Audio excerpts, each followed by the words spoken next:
My children, my little bullywugs, gather round. You have pleased me.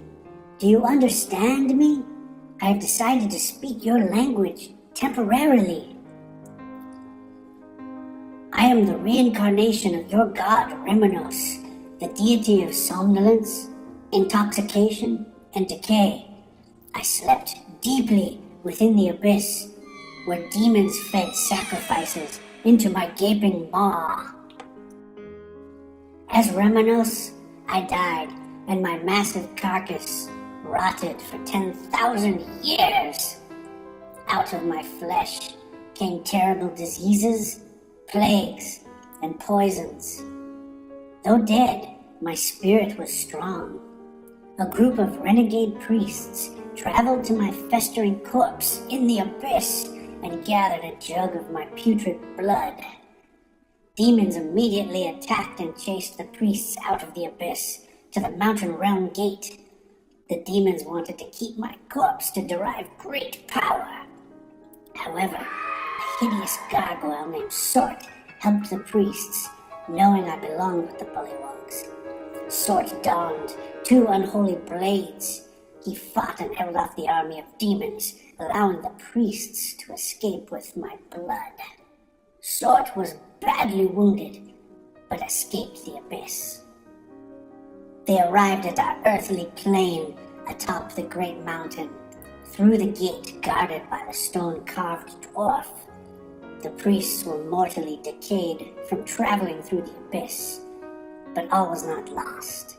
Under a harvest moon, with their last dying moments, the priests performed an apocalyptic ceremony. They chanted as Sort drank my blood. Empowered by the priest's magic, he spewed blood onto the stone-carved dwarf. The dwarf statue came to life. And thus, I came into existence. When I first woke, I immediately knew that I loved the Bullywug people. I knew they were destined to worship me and to rise in power. I thanked the dead priests for their noble sacrifice and sent them to my afterlife. I healed Sort's wounds and gave him the right to torture any Bullywug that disobeyed or displeased me. Sort became the devil of my hell swamp. He now stands before you in the form of a rogue. My transformation took a tremendous amount of energy. I was overcome with hunger, so I transformed into a giant froghemoth and hopped down the mountain. I ate a boar, a deer, and a stallion. After I had eaten my fill, I was suddenly mesmerized by sweet croaks off in the distance. I followed the croaks to a clearing where a beautiful giant lady toad sat on a thick green lily pad. She was fat as 5 toads combined. Her slime was a brownish green. Her odor was fishy and intoxicating. We mated and she laid 1,000 eggs in the marsh. From that magical performance, the Bullywug race was hatched. I abandoned my froghemoth husk, and the lady toad lost interest. I left the husk behind for the young Bullywugs to eat once they hatched. I was tired and weakened by this mating act, so I was forced to slumber. I spoke with a strong oak tree. The tree agreed to guard me during my 100-year slumber. To thank the tree and help him in his role as a sentinel, I empowered him. I covered him in toad slime. Then, all the bugs in the forest swarmed him to cover his bark.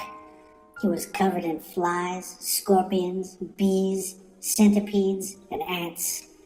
They buzzed so powerfully that they loosened his bark, and the tree was able to move like a man. The bugs, wood, and toad slime fused together to form Fleege, the great oak guardian. Fleege spent 100 years defending my slumbering body. He fought men, elves, orcs, goblins, trolls, gnomes, and halflings. In each fight, he learned new techniques and abilities. Now, He's the gatekeeper god of the afterlife. He exacts justice on the earth, and when you die, you will face him. He will decide your worthiness to enter the afterlife. He may decide to send you to Hell Swamp. He walks among you as a fighter.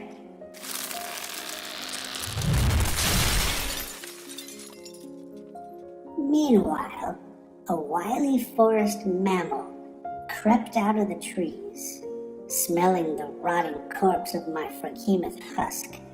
This cunning beast was soon enthralled, not by the corpse, but by the terrible slime left behind in the egg clutch. The mammal rolled in the divine hatched eggs, licking the shells. It even ate some of the chipped Bullywug shells. This act infused the beast with power. He became more than a mere forest mammal. He became Moon, the twilight, the god of chaos. Moon is a unique god. He is always dancing between the darkness and the light. If you are loyal to me, Moon will lead you to civilization and light. If you are traitorous, Moon will bring you a terrible discord, turmoil, and disorder. Now he walks among you as a ranger. If you are good Bullywugs, we will bring you power, status, riches, and abundance in both this life and the afterlife.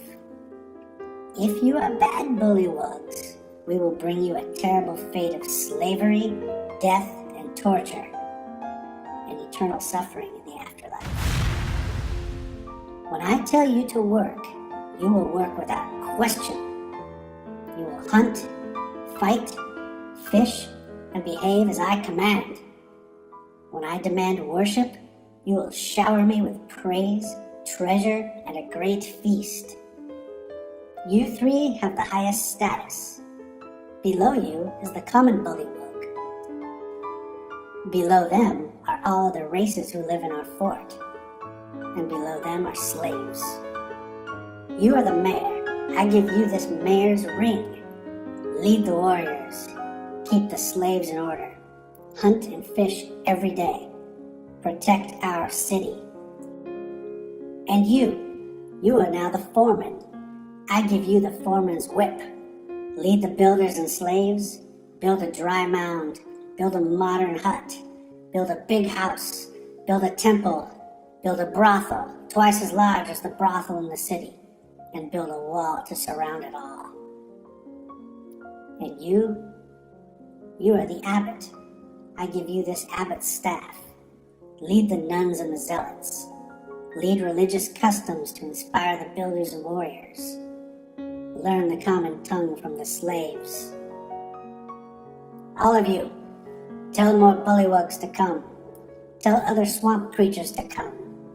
Fishmen, toadmen, they're all welcome. This swamp will become a magnificent stronghold, and you will become the aristocracy.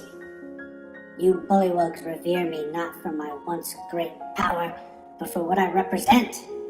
The ideal of a life of overindulgence, something Bullywugs struggling to survive might dream of being able to emulate in the afterlife.